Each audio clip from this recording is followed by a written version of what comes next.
हम JKSSB के aspirants हैं और पिछले 9 महीने से लगातार सड़कों पे नौकरियों में हो रही धांधली को लेके लड़ रहे हैं। कई पड़ाव आए, कई बार हमारे लिए जीत भी मिली, कई बार थोड़ा सा मन कड़वा भी हुआ कि जांच के नाम पे FIR तो लगी लेकिन गिरफ्तारी किसी की नहीं हुई।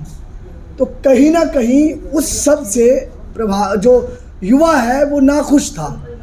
जब नई परीक्षा आई तो एक टेंटेड कंपनी को फिर से जब परीक्षा के लिए बुलाया गया तो कुछ आश्वासन बड़े अधिकारियों की तरफ से, JKSSB के अधिकारी भी शामिल थे और रेवेन्यू के डिपार्टमेंट के भी कोई डिवकॉम, कोई डायरेक्टर, ऐसे अधिकारियों के भी आश्वासन आए, उनकी अपॉइंटमेंट उसके लिए की गई। लेकिन वो पेपर भी लीक हुए, उनके आंसर की लीक हुई।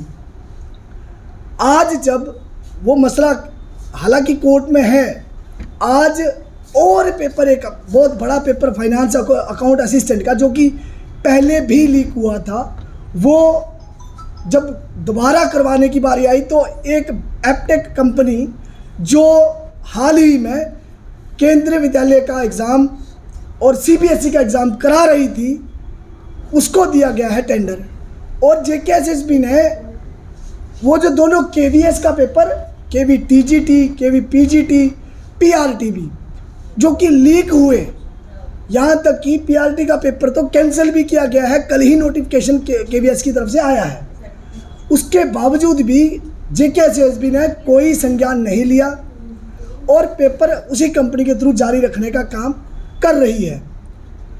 जो हमारा मसला हमने बाहर देखा कि किसको बताया जाए, तो सड़कों पे जब आए कि भाई पीसफुली प्रोटेस्ट करते हैं ताकि बताते हैं सरकार को कि हमारे साथ ये हो रहा है, तो हमारे हाथ में तो तिरंगा था पर सामने सरकार के तंत्र का एक डंडा जिसका लाठीचार्ज हमारे साथियों पे हुआ, कई घायल हुए।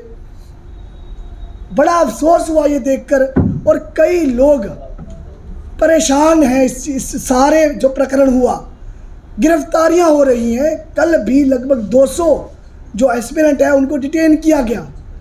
हमें हमारी बात रखने के लिए मौका नहीं दिया जा रहा और जब बात रख रहे हैं तो क्योंकि पता है इन्होंने चोरियां की हैं इसलिए ये उसको दबा रहे हैं। हम जिस भी अधिकारी के पास मिलते हैं वो एक ही इशारों में एक ही बात करता है, मेरे बस में नहीं है। भाई इतने हेल्पलेस कैसे? तो ये संभवतः कुछ ऊपर बैठे हुए अधिकारी, जैसे कि जो सिंगल बेंच की जजमेंट आई थी, जस्टिस नरगाल साहब ने जो जजमेंट दी थी, उसमें एक पैराग्राफ नंबर 19 में एक नाम आता है, लिखा जाता है, वर्ड आता है, ऑनरेबल जो चीफ सेक्रेटरी साहब हैं उन्होंने डायरेक्ट किया है JKSSB को कि आप CPT मोड में एग्ज़ाम करिए। जहाँ तक मैंने उनके बारे में पढ़ा है और सुना है, मुझे वो कोई IT एक्सपर्ट नहीं महसूस नहीं होते, ना ही मुझे पता है कि हैं। अगर वो IT एक्सपर्ट हैं जो उन्होंने ये जानकारी दी कि भाई CPT मोड जो है वो सेफर मोड है, तो मुझे लगता है उनको प्रेस कॉन्फ्रेंस करके बताना चाहिए, वो सर्टिफाइड डॉक्यूमेंट्स दिखाने चाहिए जहाँ से उनको ये सर्टिफिकेशन मिली है कि वो IT एक्सपर्ट है, ये साबित करने के लिए। इसके बाद मसला जो वो मसला था, सरकार उस सारे प्रकरण से बचने के लिए डबल बेंच में जाती है। DB में जब हम जाते हैं तो DB में हमारा केस जो है जिसकी फाइनल हियरिंग हो चुकी है और जस्टिस नरगाल साहब जो MK चौधरी साहब हैं, MA चौधरी साहब, उनके बेंच में ये सुना गया है। और ताशिर राबिस्तान, जो जस्टिस ताशिर राबिस्तान जो है, जो एक्टिंग चीफ जस्टिस भी थे हमारे, उन्होंने उनके उसमें बेंच में ही सुना गया। अभी उसका फैसला आएगा। हमारे वकील और सरकार के वकील तो AG साहब थे, जो JKSSB उनके भी वकील थे, वहाँ प्राइवेट कंपनी के भी वकील अभिनव शर्मा जी थे, हमारे वकील थे रोहित मट्टू जी, उन्होंने भी बात रखी।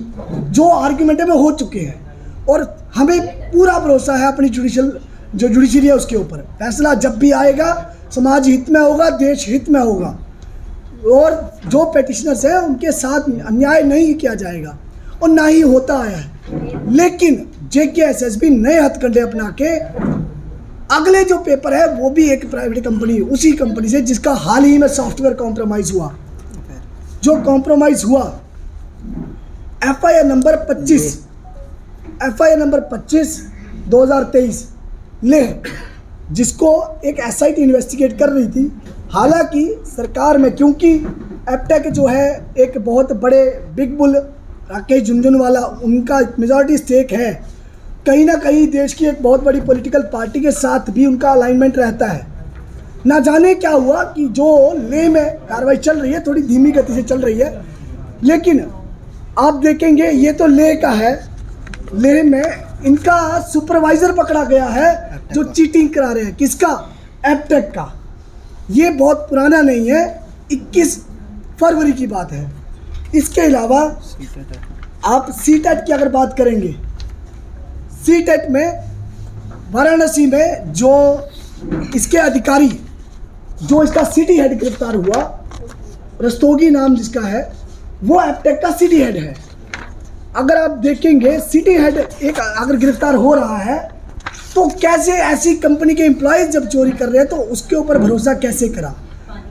ये सीटेट का पेपर जो लीक हुआ था, मैं यहाँ पढ़ के बता देता हूँ। सीटेट के 2 पेपर, एक प्राइमरी के लिए और एक जो मिडिल स्टैंडर्ड को पढ़ाने के लिए टीचर लगते हैं, उनका स्कोर, क्योंकि पेपर बिहार में लीक हुआ, रिपोर्ट किया गया, लेकिन सरकार के जो अधिकारी हैं उन्होंने उन खबरों का खंडन करा और उनको दबाया। वीडियो एविडेंस तक वायरल हुए सोशल मीडिया पे, लेकिन दबाया।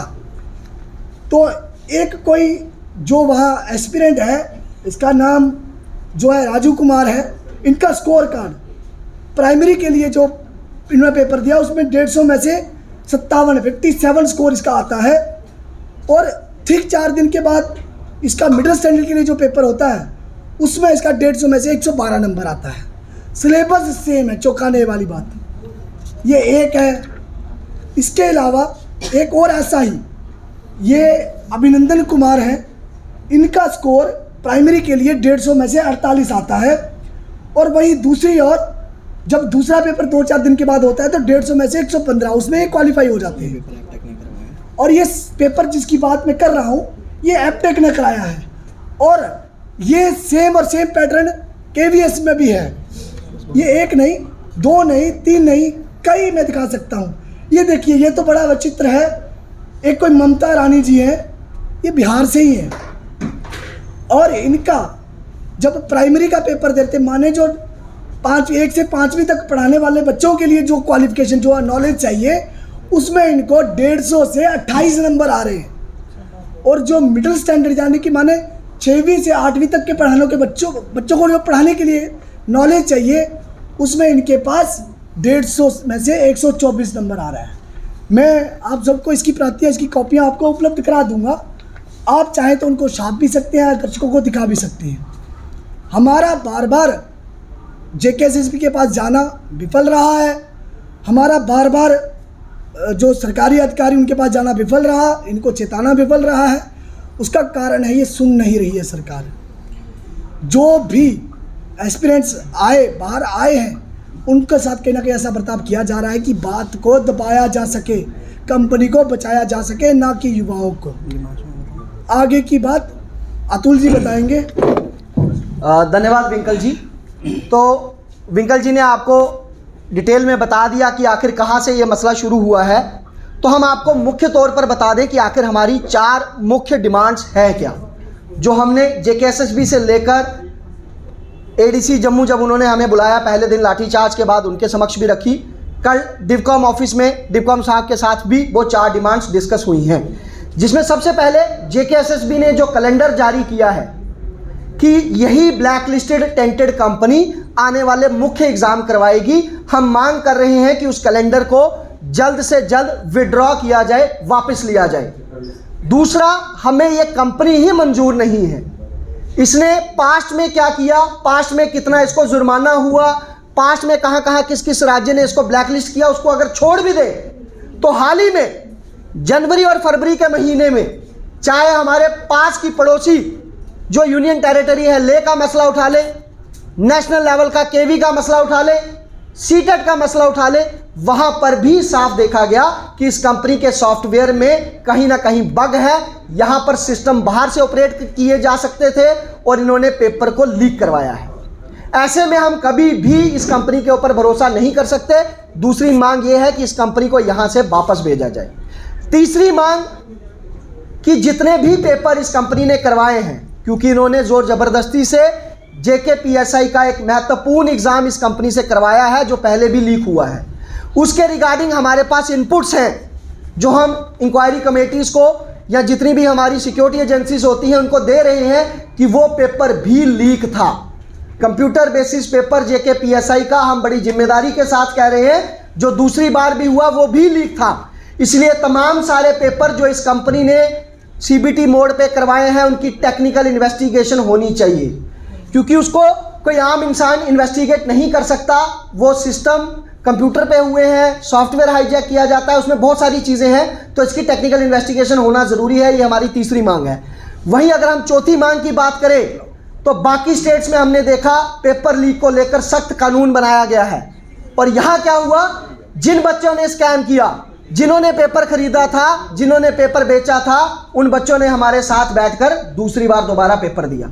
तो हम ये चाहते हैं यहाँ पर सख्त से सख्त कानून पेपर लीक को लेकर बनाया जाए ताकि दोबारा कोई ऐसा करने की हिम्मत ना करे। इन 4 मांगों को लेकर हम तब तक प्रदर्शन करते रहेंगे जब तक इनको नहीं सुना जाएगा।